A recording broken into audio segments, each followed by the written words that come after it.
Hey everyone, welcome to the Giving Town podcast, brought to you by the Joyful Roberts Group, a Newberg-based family real estate team where we help your family make the right move.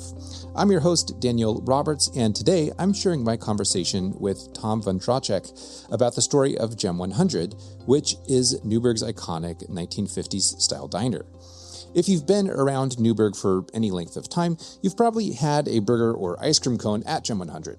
But some of you may not know about everything that Jem 100 and their owners do for Newberg behind the scenes. So in today's episode, I'm interviewing Tom Vondrachek, who, with his wife Linda, owned Jem 100 for 35 years before passing the business on to the next generation in 2024. In this episode, you'll learn the origin story of Jem 100, Tom and Linda's original vision, how and why they were and are so committed to the community of Newberg, lessons they've learned along the way, and what's in store for the future.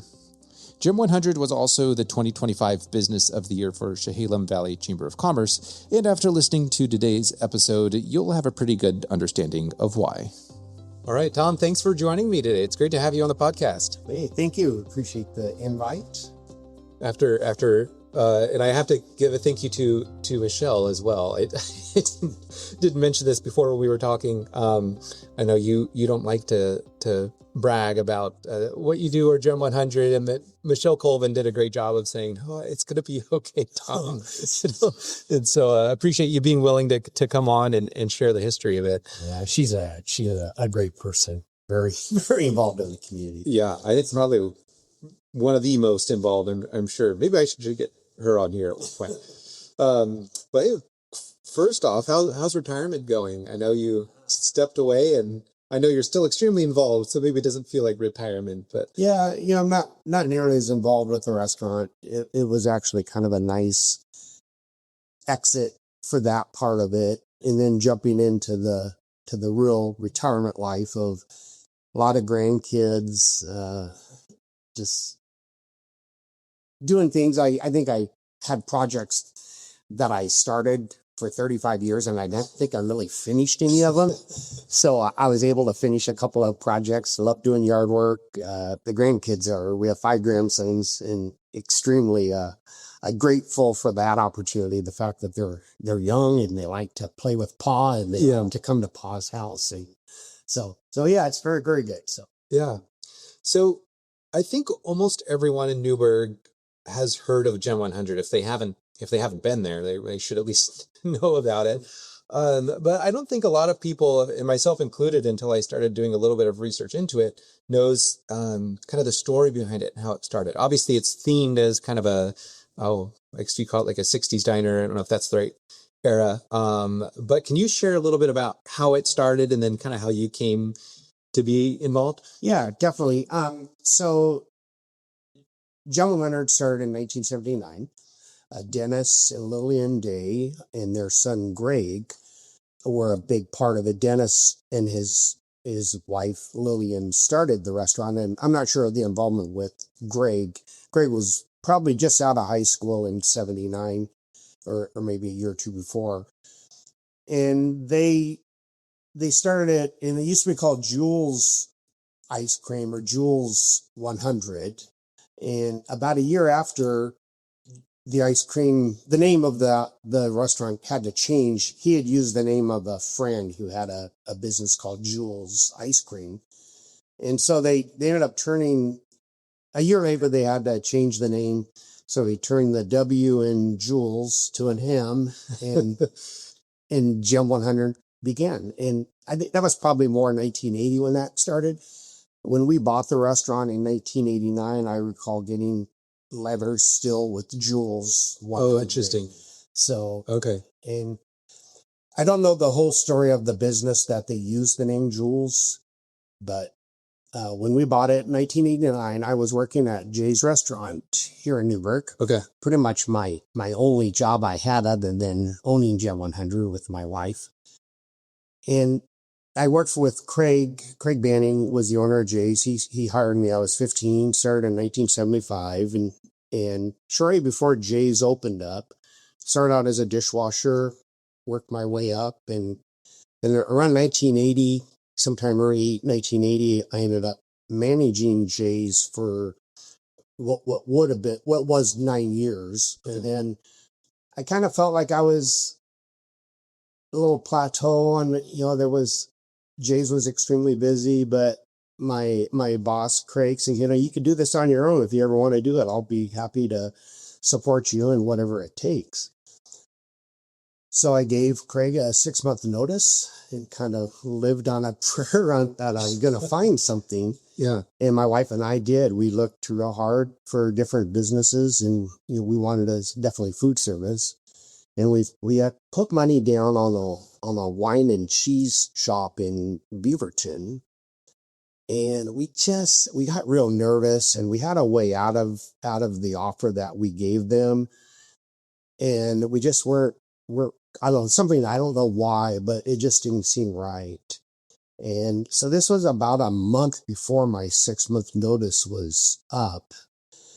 And we were getting produce from the Cherry Tree produce stand, which a lot of people won't know where the Cherry Tree's produce stand is. It was in Sherwood, not there any longer. Steve Weeks was the owner, and he was delivering produce to Jay's, and he said, "Hey, I know you're looking for something." And Jem 100s just came on the market. I know they're looking to get out of it. So this is about a month before my notice was up, and so it took a while, maybe a couple of months, to get that figured out. We talking to Greg and Carrie at the time. Their son Greg had the restaurant. Okay. And we put it together. In May 11th, 1989, we started our Jem 100 career. Wow. So, and at the time, was it already like a 60s themed diner, or was that something that you did? We did that. It was more of a Western saloon type. Okay. We don't have a lot of pictures of it. I wish we did. There's probably something out there. But I learned from working with Craig for those almost 15 years that you always want to be fresh. And so my wife and I, again, kind of living off of a prayer. And it's like, hey, we're a small, own the restaurant everybody. It's not a corporation. We can do what we want. Yeah. So let's turn it into a 50s diner. It's a 50s diner. Yeah. Yeah. I kind of stuck with 50s, 60s. Okay. And forgive me, I'm just not old enough to. Okay. So probably late 1990s, for sure by 2000, early 2000, we just started doing a little bit here and a little bit there. And I think there was a big slowdown in the economy, and we bought a diamond pleated stainless steel backing, which kind of helped give it that 50s look. Yeah. I remember when we bought it, it was from a company that absolutely had no business dealing with small sheet of a diamond pleated stainless. And so I mean, we just continue to add to it. Yeah. We're able to get a jukebox in there that plays real 45s and that. And Elvis, it's a 50s diner. Every time we go somewhere, we see a 50s sign, and almost all of them are reproduction. They're not original. Yeah. And so that now we have a 1950s type diner. Yeah. The music was always important. I think people enjoy that, feel good. Yeah. So. Yeah. Was there something specific that drew you to the 50s diner theme? I don't know why we did it. We could have gone to a 80s theme, or it was the restaurant for us was in the 80s. So, I love the 50s. I mean, it was obviously a good choice and people liked it. Yeah. And I grew up in the 70s in high school and walking my life also. And so probably could have gone to the 70s, but, and then Eric and Lindsay, and we get into their situation a little bit more, but they're they've stuck with it, and they understand as much as we did when it came to the name, keeping the name Jem 100. Yeah. Yeah. I think it's it's the nostalgia, or for some people, and for some people, it's kind of their only experience of having like a 50s diner. It's always interesting to me going in and you see some of the old signs about, something that was for sale or a menu item, cheeseburger, 19 cents. It's kind of funny that, you could get a nice cheeseburger back in the 50s for 19 cents. It's just interesting how that, seeing some of that history. What are some of the main changes? So 89, if I do my math right, I think that's 37 years, right? Yeah, for us. I guess, and there was so roughly 35 when We had retired, right? 35, and the restaurant was 45. Okay. So what are the main changes that you've seen, from the time you got the restaurant to when you finally retired? Um, I remember as I got older, when I got out of it, I was just almost 65. And when we bought it in May, I was 29, about ready to turn 30. And I used to joke with the employees, which is just a huge part of our success, where the employees over the years out here, they're just so many great kids. We always kind of stuck with the younger teenager, high school, George Fox age. And I used to joke with the kids. I says, I wish you could have worked with me when I was 29 instead of 60 something. I think I was a little calmer, a little cooler. But I changed when the kids did. They were still 16, 17, 18 years old. Mm-hmm. And of course, the price, as you mentioned, the 95-cent burger for us is not 95 cents anymore. Yeah. But is that what it was back in the late 80s or early 90s? I believe I've seen some menus. We have some old menus, and I think that a single quarter pounder seems to be 95 cents. Ice cream is, I don't know, 40, 50 cents. Yeah. So, of course, everything evolves in business, and we were successful to continue adjusting to whatever it evolved into. Now, but you've done a good job of keeping prices low. And I know Newberg did an article with Eric, but that was something that I think even like as long as you guys owned it, I know while market prices were quite a bit higher. Someone who's eating regularly at Jem 100, if that's their only restaurant, gets a shock when they go anywhere else to buy a burger. You can get a pretty good burger for $9-10 there, whereas the same thing's going to be, almost double that price a lot of places.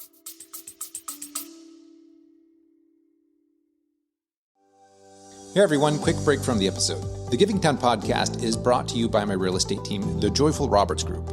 We're a family-run business located in Newberg, and we are passionate about serving and advising our clients at the highest level possible.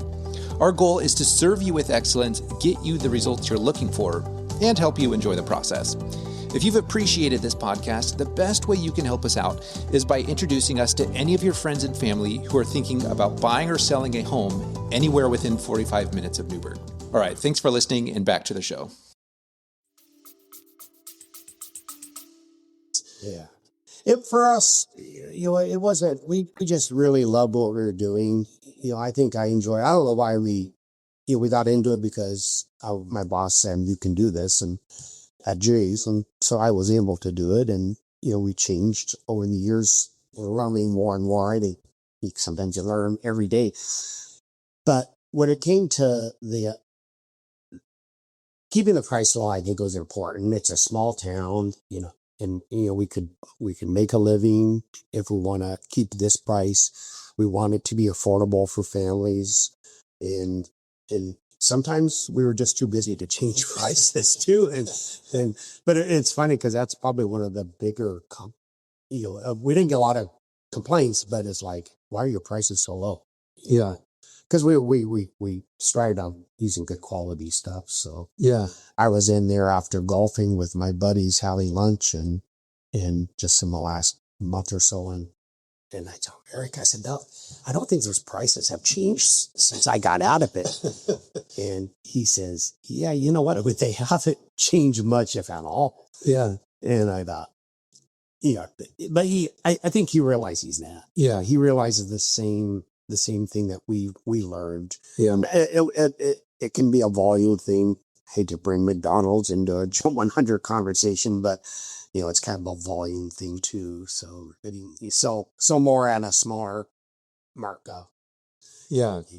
But I mean, I don't think it's a good comparison, McDonald's and Jem 100, because I don't know anyone who would, if you could get something at the same price, Jem 100 blows McDonald's out of the park.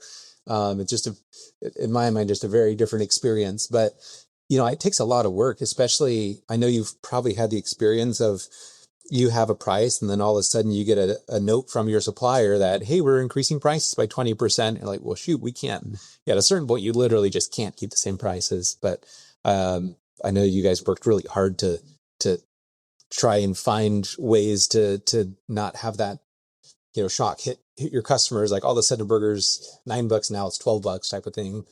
We always nickel and dimed menu increases. It just went up a quarter or some things a dime. There were other times that probably were a little bit more aggressive.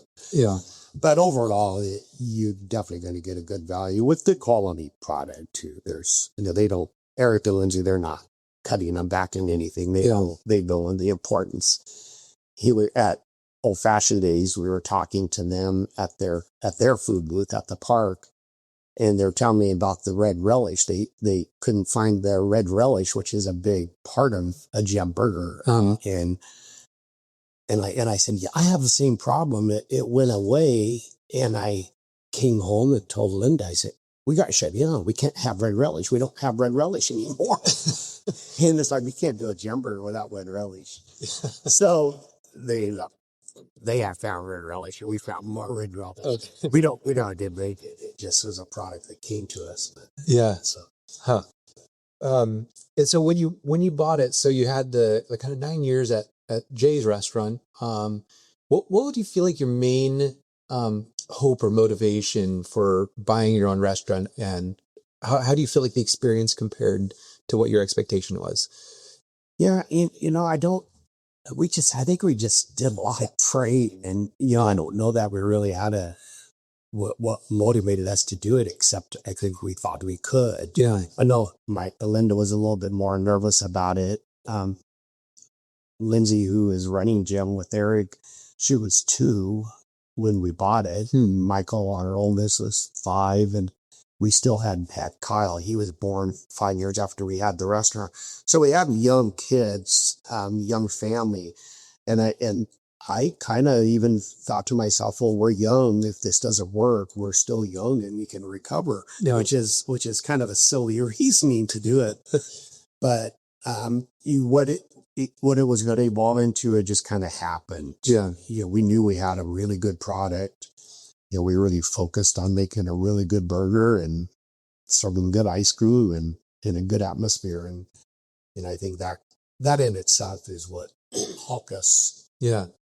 And most people know Jem 100 as more than a restaurant. And part of the reason that, you're on this podcast and not one of the other restaurants around is because you've been so involved in the community beyond, one, you have a great food at great prices, sure. But, it's so many things that you're involved in the community. You're donating all the times. You're very involved. What do you feel, led to that? Was that something that you guys have always done, or is that something that was more recent that became a passion of yours? Yeah, so early on, I think, we were still trying to figure life out as a restaurant owner. And I don't know, at one point, I grew up in Newberg. I can proudly say that I grew up and lived a mile from where I was born and worked my whole life.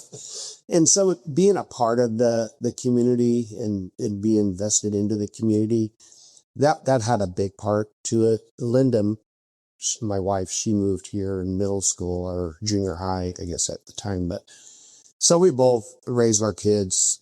I have a big family, and all 10 of us graduated from Newberg High School. So just being a part of the community and knowing that the community is supporting us, I think that was probably the first thing that, hey, you know what? We are so grateful for this opportunity to give back to the community because they have supported us. Yeah. So I think that alone was a big part. Yeah. So a lot of it, you feel it was rooted in gratitude and kind of a sense of wanting to. 100%. We kind of picked early on. I know we really picked the schools and supporting it, whether it was a fun run or a school carnival or something like that. Where Eric and Lindsay, they kind of are a big part of the boosters. That's still a big part of the schools. And in our community, Relay for Life was big for us. The American Cancer Society, just other stuff. It was just, I think it was all based on because of how grateful we were because we were getting support. Yeah. And I know one of the recent things you did, was 2024 the first year you did the turkey run? Yeah. Okay. Yeah, we did that one. And that was a lot of fun. I guess that's part of being retired allows you to help with things like that. I took up running kind of out of 62 when I did my first run. And Your first run? Wow. I started running. Oh, wow. Yeah, my very first one was 2021 Okay.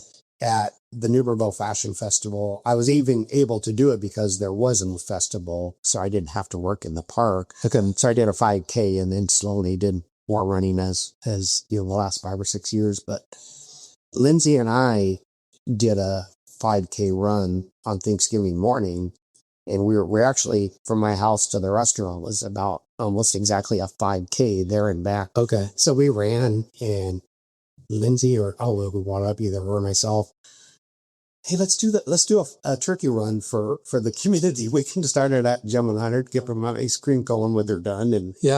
And that's kind of how that started. Lindsay, Eric, and they're organizing it. It did really a great job. Their own captive audience, I believe, on Thanksgiving morning. Yeah. For walking and running and being active. And I believe there were 450 or so the first year. Last year we were over 600. Oh, wow. And then I told him, I said, man, you're going to have 800 if it's and you got to pay this out. So. Yeah. Well, is it growing by 200 or is it growing by 50% each time? We don't know. Yeah. So the whole town will show up eventually. Yeah. I mean, it's a lot of fun. You got to make room for all that great food there. Yeah.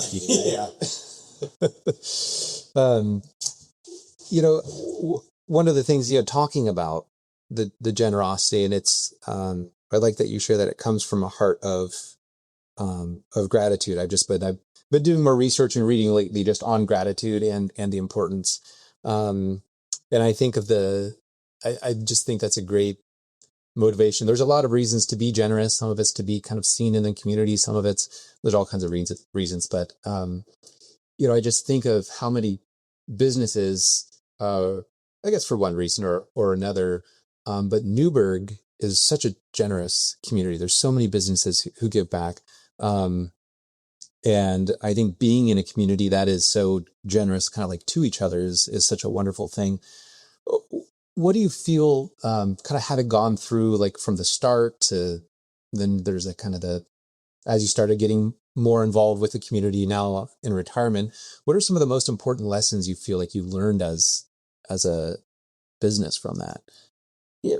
We didn't look for anything in return whenever we did something. And as we were talking about being grateful and gratitude, well, now you definitely, people that give are happier people. And so then that was definitely our case. We enjoyed what we did, supporting this or that. So from the restaurant, we had the means to do it. I don't think that even the bad years, you still got kind of dig a little deeper, even if it isn't a great opportunity, great year to give out, to give back. But yeah. So what are lessons you might share, like with other businesses in the community? Like people look at your example.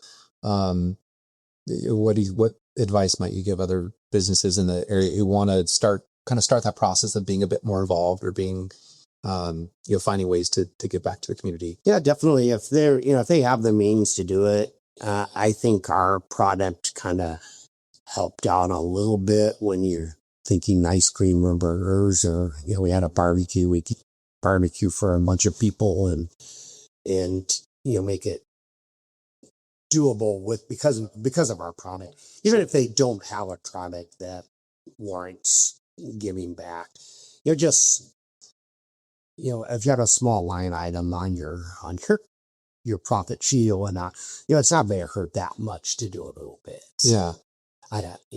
Yeah, I think that makes a lot of sense. I guess from my standpoint, I can't necessarily go out and help go to an event and help someone buy a house there. I told them once, what happens if we were in the garbage business? Whether we still had a big heart. Okay, you need to deliver your art or pick up garbage. So. I guess the lesson I would take though is do what you can. For you, that happens to be with the food. For other people, it might just be, you have time or you have extra resources. And maybe giving where your heart is, you liked the schools so that's where you helped out. And I think it's easier to sustain something that you're passionate about too. Yeah. The passion is the big part. That's a big word for that. You have a passion for it. So, yeah. Um, you know, we talked about Eric and Lindsay taking over. Can you share a little bit about that whole process? I'm sure it feels good to have the business be able to stay in the family. But what led to that all happening? COVID was an awful time for a lot of people. And for us, I just couldn't believe what was happening early 2020. And, because of 2020, I don't know how many, we're 30 some years into this, we were set a little bit better than other people. A new restaurant that was just starting in 2020, I don't know, they probably didn't make it.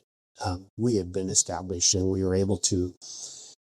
So going into COVID, we managed that. Coming out of COVID was actually probably the more trying, challenging part for employees. And just, everything you heard about staffing and whatnot was real. And for us, it was, I'm not sure what was going on, made people up. But Eric, he was in the process of kind of doing a job change, and he saw the struggles and he had the opportunity. So Eric came and started working with me, almost for a year. Okay, maybe not quite a year. From the time they started until we got out of it.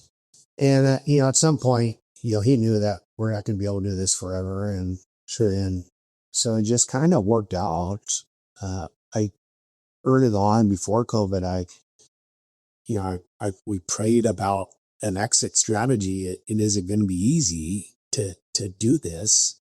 And I remember telling Liv, I said, maybe we're not praying hard enough.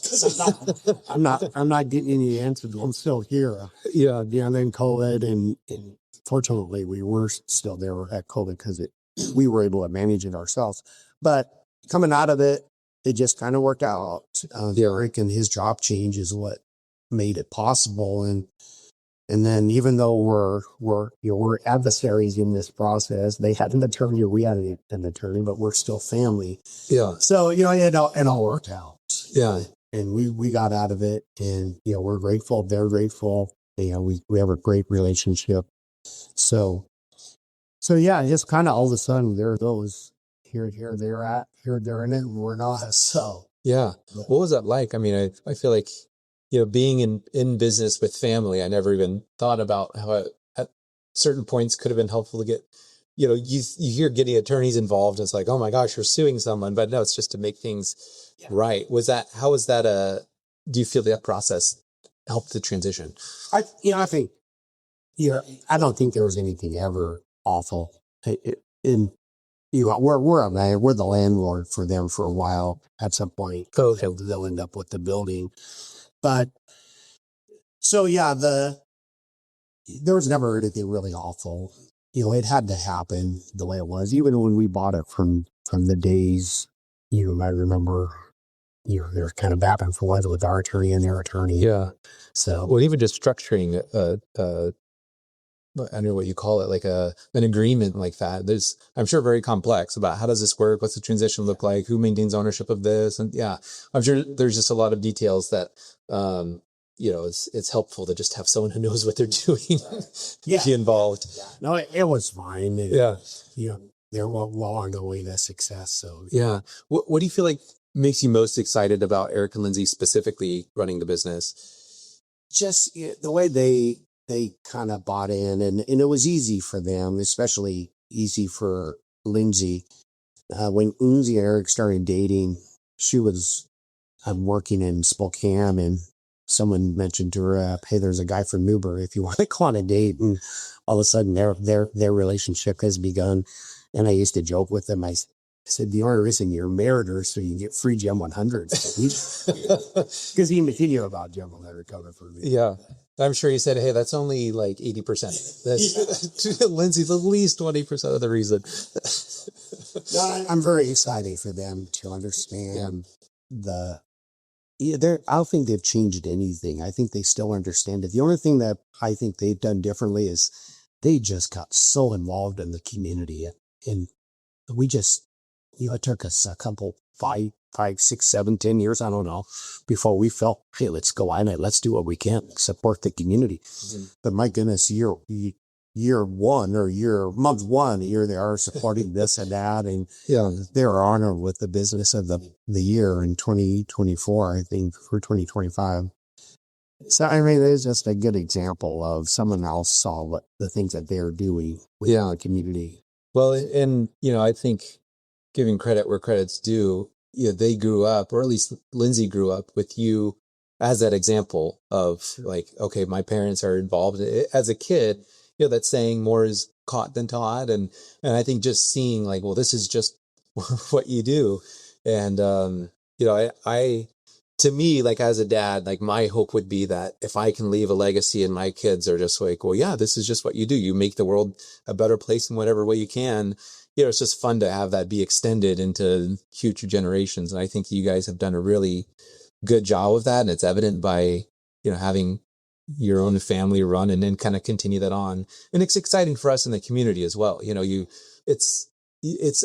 understand it, but it's still hard to see a company that started with, grassroots and grew up and they're successful and then they get bought by some international company and, and then they don't have the small town priority anymore and they move shop somewhere else to where they can save 5% a year on costs. And, those things happen. And so it's really great to see that it's, there's a whole new generation that has just as much, maybe more of the same passion for Newberg as you guys did.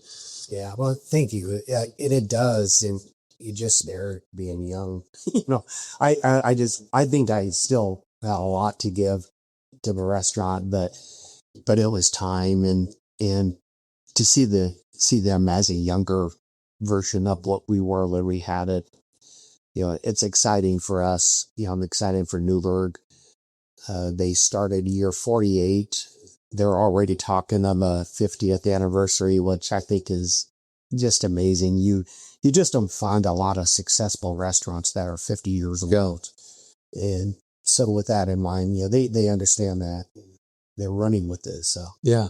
I think the only other one in town that I can think of was Jay's, and theirs a little while ago. And it's kind of a fun milestone to be able to reach. Exactly. Yeah. Jay's, I was excited.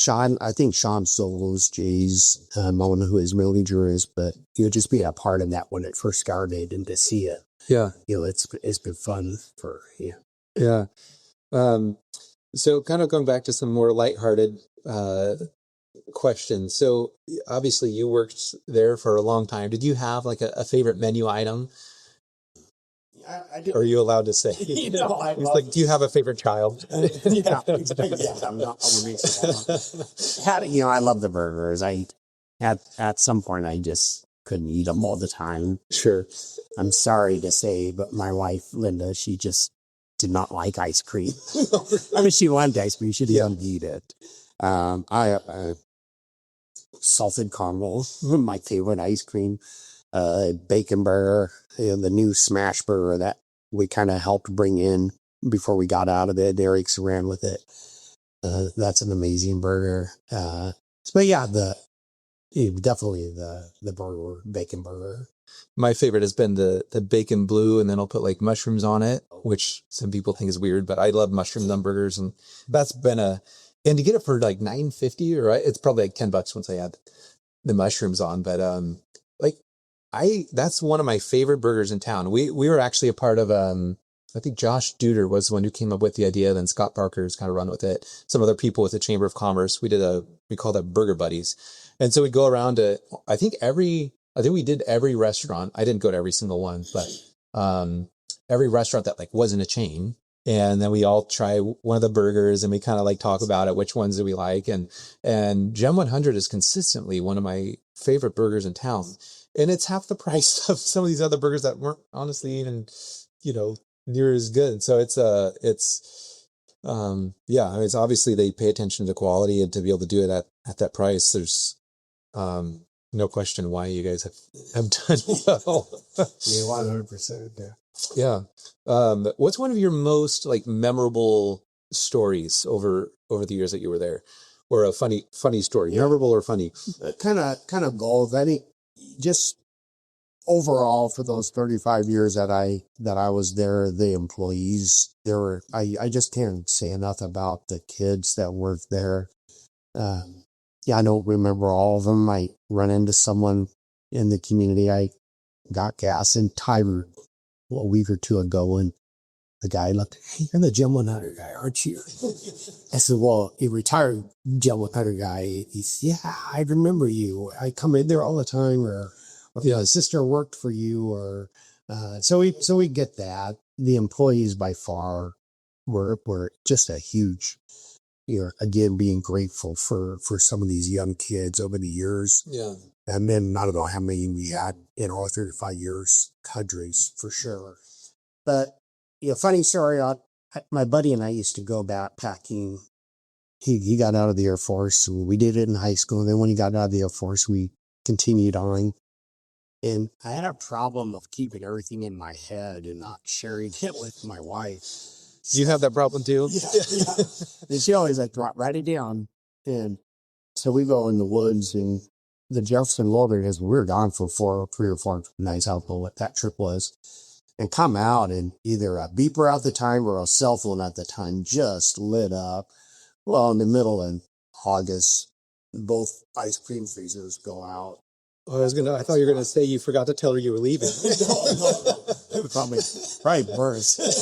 Got the freezers go out, and it's like finding a repairman or who to call. Oh, good. And I think she said, "You're never calling me again." we still did, and eventually evolved into a golfing outing instead. So we have cell phones. Yeah. But I just the look on her face and on that phone call as we got into coverage, just like, oh no. So I can laugh at it now. It wasn't me at the time. Yeah, I'm sure not. Yeah, there is a nice thing about going away without cell service, because you can just relax, but then you don't know what you're coming back to. I came back to trouble. Well, I think the main last question is, you've been here a long time. You've seen Newberg change. A lot of good things, maybe depending on people's opinions, maybe seen a few things that aren't maybe ideal, but for the most part, I think there's been a lot of really good things that have happened. But a question I like to ask everyone who comes on is, what gives you hope for Newberg's future? Yeah, just again, we were talking about the volunteers in this community. There's some good people. I'm kind of a little more aware of politics. I was trying to hide my political views when I had the restaurant. Early on, I put up a poster of someone to support them, and then whoever they were running against was one of my best customers, and I didn't know about it. Oh no! So right, yeah, I heard don't offer your political views, but yeah, I just think as long as Newberg gets back and continues to work hard, the restaurant industry seems pretty stable. I would imagine the rest of it is also. Yeah. Well, Tom, I appreciate you taking the time to come and share about the story. It's great to have Jem 100 in the community and the role that you had in that. It's great to see it continue. So appreciate hearing the story and look forward to sharing it with our community. Thank you. I appreciate it. Absolutely. Thank you. I hope you enjoyed this episode of the Giving Town podcast. Our mission with this podcast is to provide hope and inspiration to our community by sharing the stories of the amazing leaders here. This podcast is brought to you by my real estate team, the Joyful Roberts Group. And whether you're looking to buy or sell your home anywhere around Newberg and beyond, we would love to serve you. Also, don't forget to subscribe to our newsletter with the link in the show notes, and I'll catch you in the next episode.